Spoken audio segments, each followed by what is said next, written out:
Thank you. You may be seated. The grass withers and the flower fades, but the word of our God shall stand forever.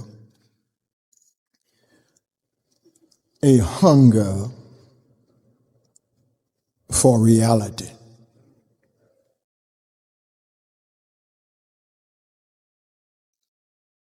Many of us here have been around the block a few times, and we're not spring chickens. And you know for yourself that upon meeting most people, you do not really meet them, you meet their representative.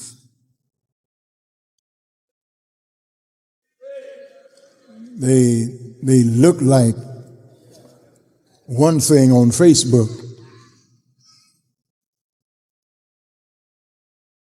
but that's not really who they are. They can present themselves for a while, but pretty soon reality shows up. And you see them and know them for who they really are. I think reality television or unreality television has really messed up our thinking. That stuff on the Real Housewives of Atlanta and the Valley and Love After Lockup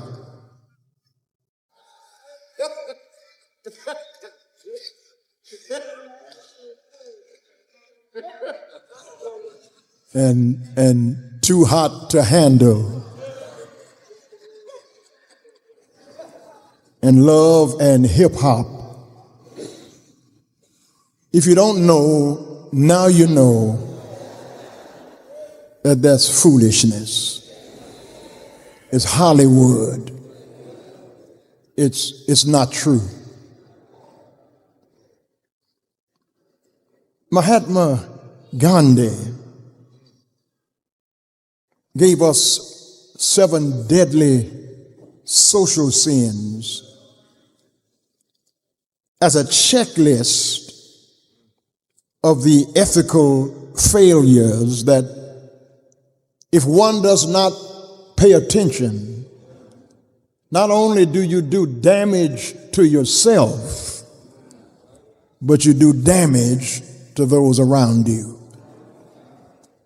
The 7 deadly social sins are wealth without work, pleasure without conscience, knowledge without character, conscience without morality, and science without humanity. These are expansions on the 7 deadly sins first listed by Pope Gregory in the 6th century and later expanded by Thomas Aquinas in the Catholic tradition. They give us the 7 deadly sins of pride, greed, lust, envy, gluttony, wrath, and sloth. Aren't you tired of fake this and instant that? Imitation this and pasteurized that? Homogenized this and almost homemade that? Everything that shines is not gold. And everything that looks good to you is not always good for you. If you are like me, you are hungry for reality. These Greeks came and found Philip of Bethsaida and said to him, "Sir, we want to see Jesus." In the original language, it reads, "Sir, we have a great desire Jesus to see." Sir, we have a great desire Jesus to see. These Greeks were not allowed in the temple precincts proper because there was the court of the women. And then there was the court of the Gentiles where these Greeks were allowed to enter. But then they could not go further into the court of Jewish men, nor could they go any further into the courts of the priests. And they dare not find themselves near the court where the Ark of the Covenant was in the Holy of Holies. They were barred, they were restricted, they were boundaried, they were put out because they could not get to near where Jesus was. And they, like many of us in worship today, were tired of life and superficiality. They were tired of what was fake and phony and up and down. They were tired of those things that looked like one thing on the outside, but it was something else on the inside. They said, "Sir, we are tired of life's foolishness. We want to see Jesus." Now these are not unlearned, ignorant people. These people are Greek from Athens. They had been to the Parthenon. They know something about Zeus, and they are familiar with Socratic syllogism. They are learned in Platonic platitudes. They are smart when it comes to Aristotelian argument. They are not bereft of knowledge. They know mathematics and science. They know astronomy and ancient history. They've been to the Isthmian Games. They had watched the Olympic Games. They know something about art and culture and science and philosophy, but none of those things filled them. And this morning, I hazard the hunch that there are many of us in this congregation this morning who are looking for something, searching for something, hungry for something, and just when you think you've got it, it slips through your fingers. Just when you think this is it, or he is it, or she is it, or this is the job of my dreams, this is the neighborhood I've been trying to move to, this is the home of my dreams, this is the car of my life, I am satisfied, all I could ever want, I have it in my hand. Until that new car smell wears off and the air conditioning goes out and the hot water tank starts leaking, and that man you thought was all of that lost his job, and that girl you thought would satisfy your every dream don't know how to cook, she don't know how to wash, she don't know how to fold clothes, she don't like to work, and all that you thought was gold was gold-plated. hungry. Hungry. I'm hungry for people who are real. Not deal friends, but real friends. Because deal friends are just with you for what they can get out of you. They want to network through you. They want to know the people you know so they can act like they know those people, and those people really know you, but they are hanging around with you because they are deal friends. They are using you. They want to network with you, and as soon as they get what they want from you, they won't return no phone calls. They won't answer any texts because you are no longer useful to them. That's a deal friend, but a real friend will be with you when life turns on you. A real friend will come to your rescue, not because he or she wants anything from you, but because they love you no matter what you are going through. Where are the real people in this church this morning? Where are the folk who are not ashamed of the gospel because it's the power of God unto salvation? Where are the people who are not scared to testify, for God I live? I need some real Christians who are not just shouting on Sunday morning, but you give God praise on Monday morning. When you look back over your life and see all the mess God brought you through, all the stuff that could have taken you down, and God put your feet on a solid rock and put a new song in your mouth, I don't need no choir to tell me to give God some praise. When I think about, I wish I had a witness here. When I wake up in the morning and I'm not sleeping outside, God's been good to me. Let the redeemed of the Lord say so. If God has blessed you, say so. If God has opened a door for you, say so. If God put food on your table, say so. Sirs, we would see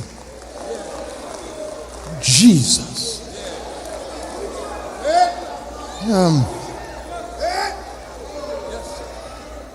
Stay with me. Because to see Jesus, you've got to beware of superficial Christianity. Beware of superficial Christianity.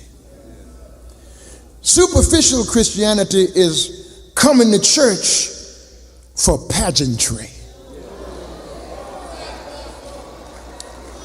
for the parade on Sunday morning.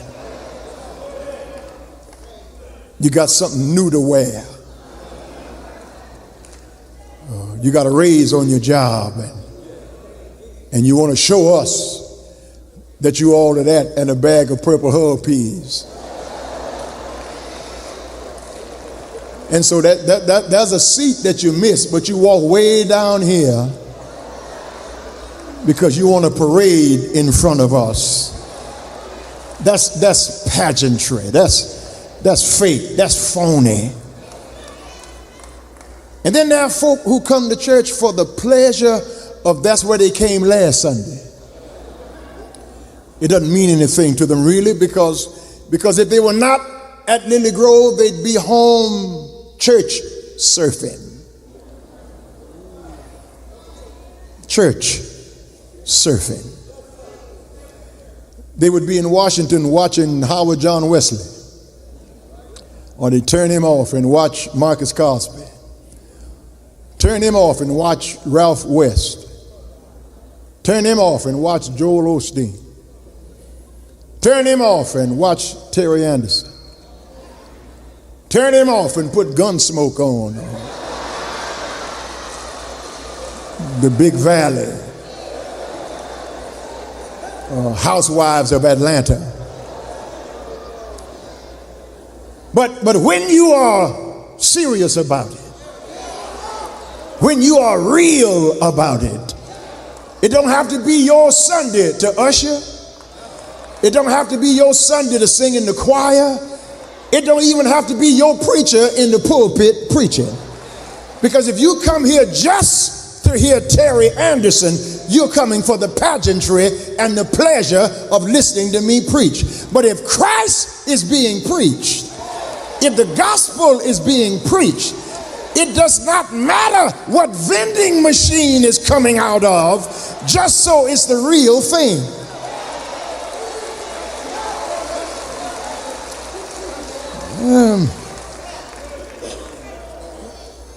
Beware of superficial Christianity.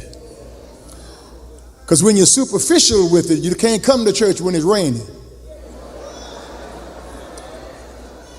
When you're superficial, you don't come to church if you don't feel good. You go to work when you don't feel good.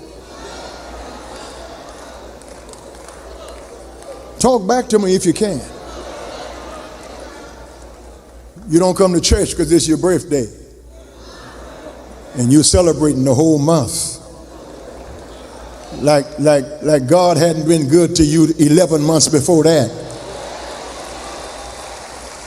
I need some real people in here this morning who really came here to see Jesus, because when you come to see Jesus, you don't get happy just when you get to church. You start shouting at home and looking around in your closet, and you got to decide what to wear. God's been good to you. When you got so many pair of shoes, you don't know which ones to put on. God's been good to you. When you got to make up your mind what car you're going to drive, God's been good to you. And then you come in here and sit down and act like you don't know it was God who kept you. It was God who brought you when you were nobody, nowhere else, and nobody would even look at you. And here God has raised you to a level you thought you'd never be able to reach. Stop acting like you made it by yourself. It was nobody.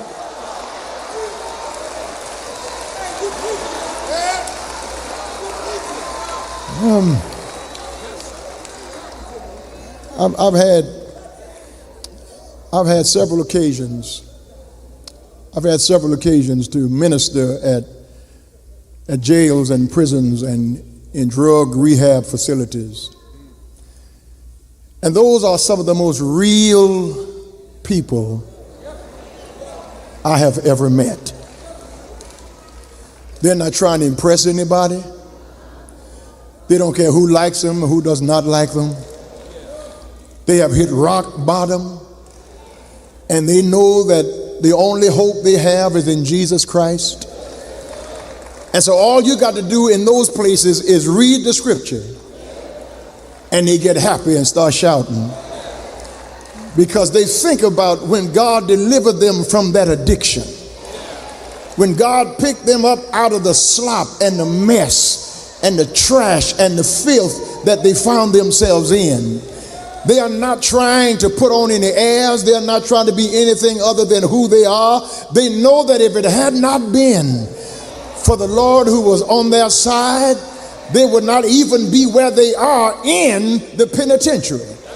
Here you are free in a beautiful sanctuary with nice clothes on, drove up here in an expensive car, going to eat lunch at a nice restaurant, going home to a nice gated community, and you have not opened your mouth one time. You have not clapped your hands. You have not sung any of the songs. You have not put your head down when nobody prayed, because you think you got it made. All it takes is 24 hours, and the folk at the top, God can bring you down to the bottom. God knows how to get that superficial look off your face.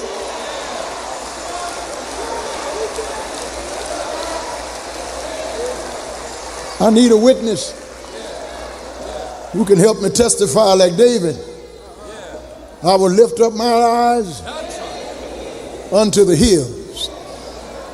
I know where my help comes from. My help comes from the Lord, who made the heavens and the earth. He will not suffer even my foot to be moved.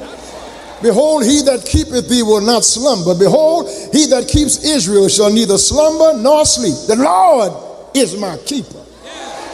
The Lord is the shade upon my right hand. The sun shall not smite me by day, nor the moon by night, but the Lord shall preserve me from all evil. He shall preserve my soul. He shall preserve my going out and my coming in, from this time forth and even forevermore. I like folk who like to be around people who shout. I like folk who know that if it had not been for God on my side, I would have lost my mind.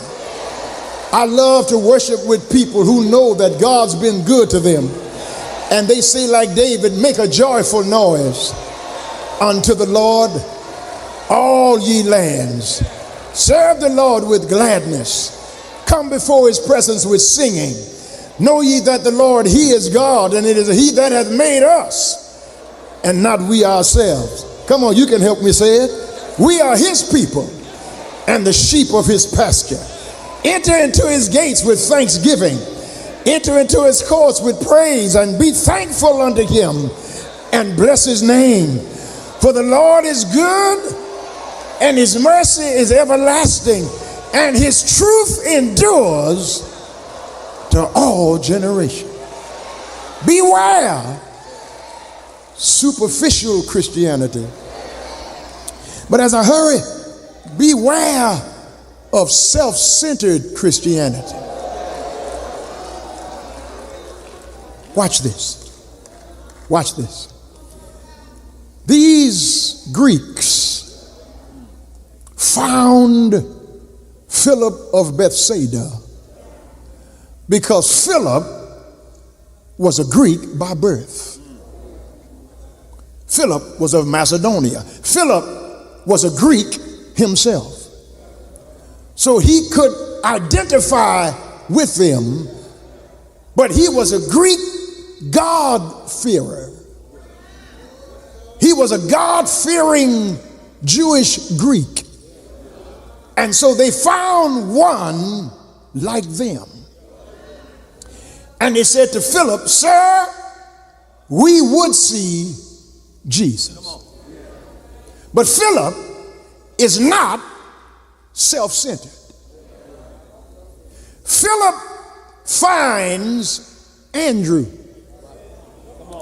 And Andrew accompanies Philip to go talk to Jesus. Now, Andrew, every time you see him in the scripture, all he is doing is one thing. You never hear Andrew preach. Andrew never pastored a church. Andrew never played an instrument. Andrew never sung a solo. Every time you see Andrew, he's only doing one thing.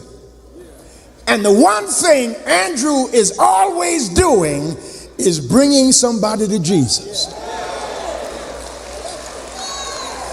You don't have to take my word for that. The only reason we know Peter is because Andrew brought him to Jesus. The only way Jesus could feed the multitude is because Andrew found a little boy with 2 fish and 5 loaves. And these Jews, these Greeks, want to see Jesus, and they find Philip, who is one of them, but Philip says, I know somebody who can do this better than me. I wish I had somebody to help me preach it. Listen, brothers and sisters. It takes nothing from Philip to spotlight Andrew. It does not diminish Philip to give credit to Andrew. We could get twice as much done if we quit worrying about who got the credit.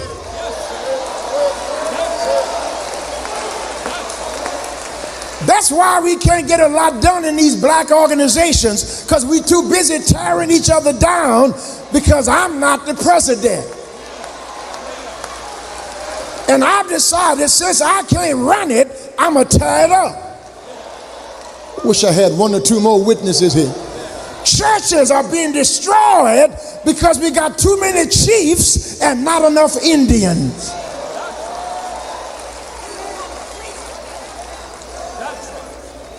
Everybody can't preach. We need some folk to sing. Everybody can't sing. We need some folk to work in the nursery. Everybody don't like children like that. They don't want to be in the nursery. So we need folk to park cars. Everybody can't park cars, so we need folk to clean the bathrooms. All of these things have to go together to make this church what it is, or whatever church you're a member of. All of these things have to go together to make the... Suppose it was all head and no body.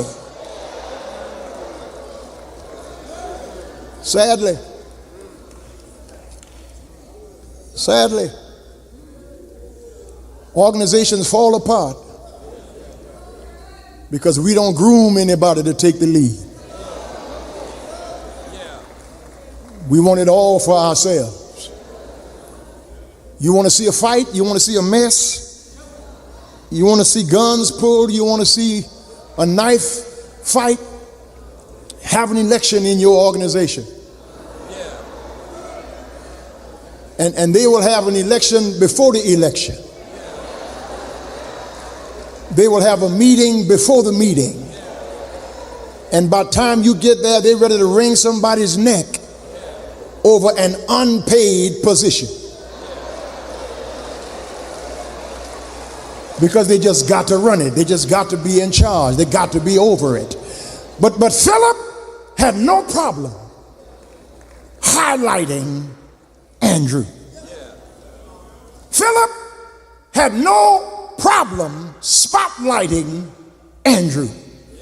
Because Christianity, when it is not self-centered, it is not about rivalry, but reinforcement. It's not about competition, but cooperation. It takes nothing from me to celebrate Wheeler Avenue. It takes nothing from me to celebrate the Church Without Walls. Believe it or not, Joel Osteen and I are prayer partners. We text each other almost weekly. He would never preach at Lily Grove. I will never preach at Lakewood. I'd love to for the money they would give me. But our philosophies, our style of ministry are different. But he's bringing folk in the kingdom. I'm bringing folk in the kingdom. And I give God praise for him. And he gives God praise for me. Because we are not in competition. We are cooperating.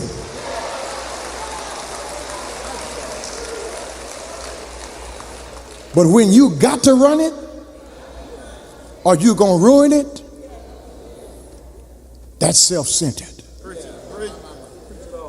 And there's no room in the church. There's no room in the kingdom for people who are all about themselves.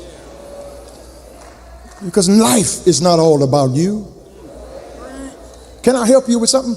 Ain't nobody talking about you. Stop acting silly. Ain't nobody talking about you. People are talking about their own business.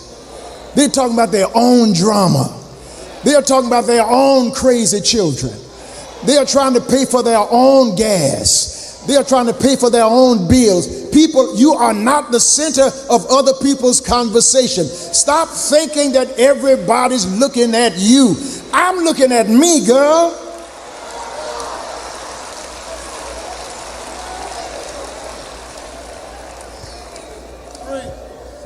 I thought about that this morning.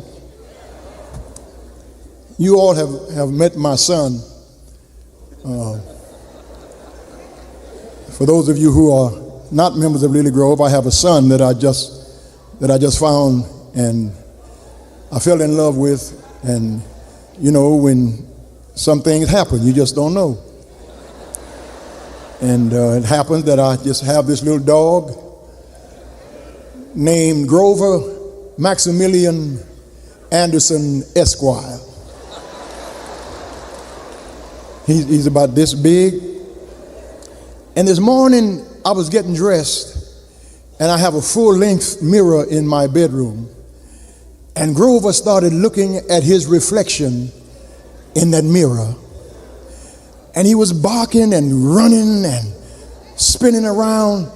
And he was fighting, jumping in the mirror, hitting himself in the head because he thought it was another dog. Kind of like some of y'all.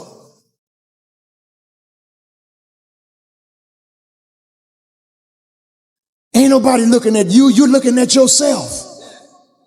You fighting yourself, you jumping at yourself in the mirror. I'm just trying to make it myself. I ain't got time to be bothered with you. I got my own stuff. I got my own daughter and granddaughter. I got my own bills. I got my own mess. I got my own sins I've got to ask God to forgive me for. I take 12 hours a day taking care of my business and 12 hours staying out of your business. Because everything now for me is trying to please God and make heaven my home. Because I'm getting older, and the older I get and the closer I get to dying, I'm forgetting about those things that are behind me and reaching forth unto those things that are before me, because I press.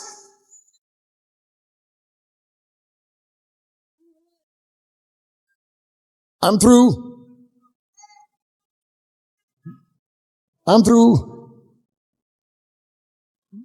Beware of superficial Christianity. Beware of self-centered Christianity. But finally, beware of Christianity that is short-sighted. It can be superficial. It can be self-centered. But worse than that, it can be short-sighted.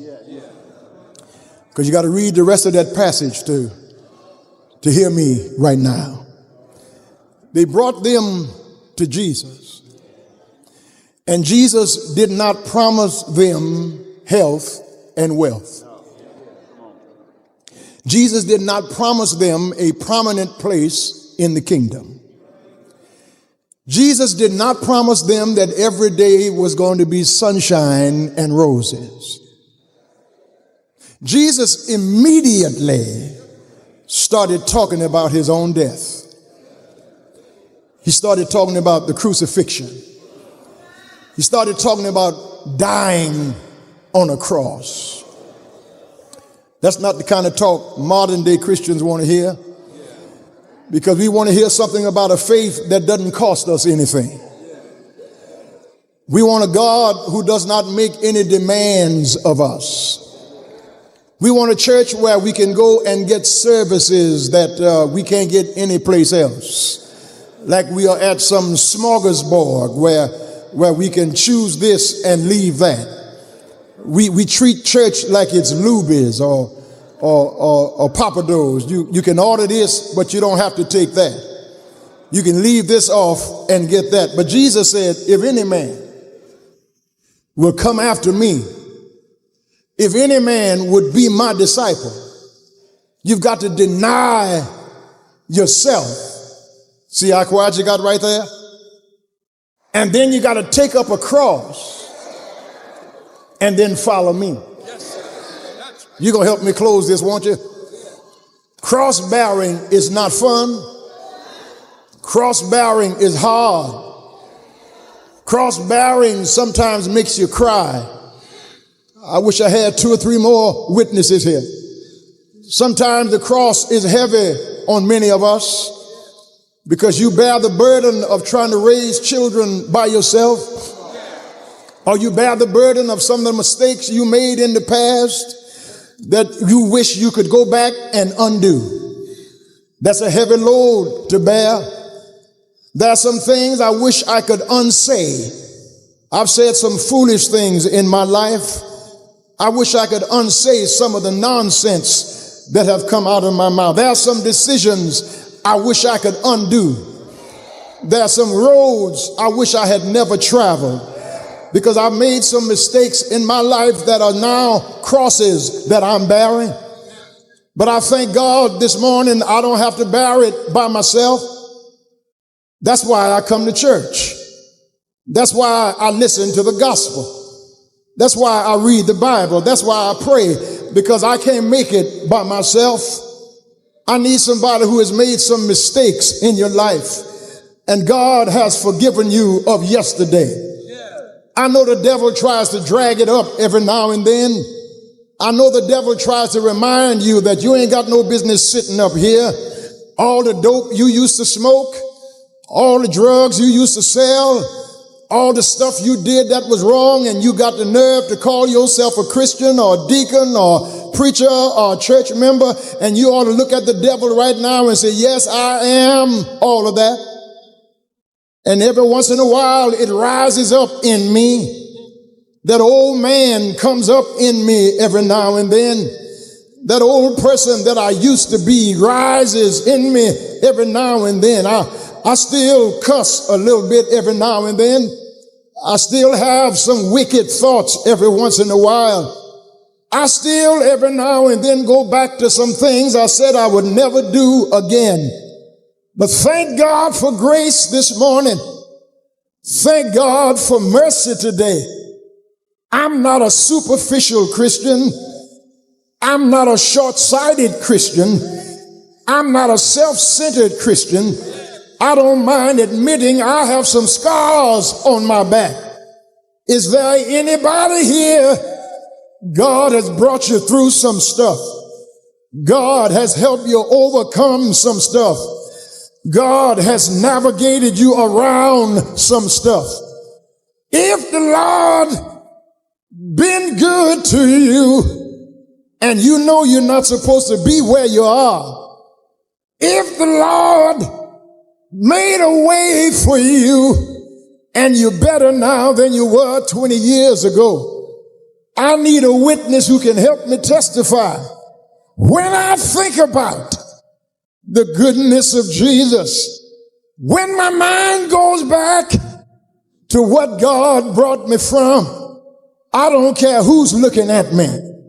I don't care who I'm sitting next to. A matter of fact, you might want to move away from me right now, because that preacher's talking about how good God has been. You might want to give me some room right now, because I'm thinking about that old car I used to have. And now God's got me driving a brand new car. I think about that old shotgun house I was living in. But now God has me in a 2-story house. I'm thinking about, I just had one pair of shoes to wear, but now I got to make up my mind what to put on. When I think about I could have been caught and wound up in the penitentiary, but God let me escape when my friends got caught. Is there anybody here got a story to tell this morning? If the Lord been good to you and you got a testimony to tell, if the Lord forgave your foolishness and you don't mind shouting right now, if the Lord brought you out and gave you a new song to sing, why don't you help me testify? If it had not been for the Lord who was on my side, he made a way out of no way. I know it's time to go right now. I know we've been here a little long, but why don't you look at somebody and tell them you want to see a miracle? You're looking at one right now. You want to see a testimony. You're looking at one right now. You want to see a praise report. You're looking at one right now. God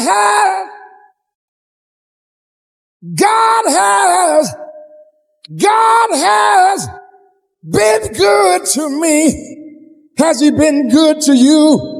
Why don't you grab somebody? Tell them you don't know like I know. You can't tell it like I can tell it. What the Lord, I know He's all right.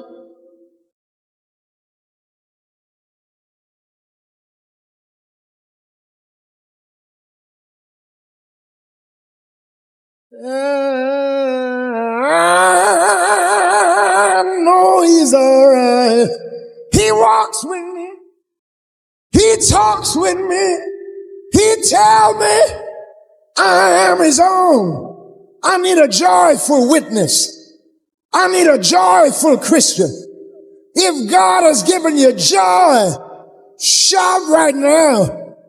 If God's made a way for you, tell Him thank you right now. If God put money in your pocket, shoes on your feet, clothes on your back, a roof over your head, tell Him thank you, thank you, thank you. I know He's all right.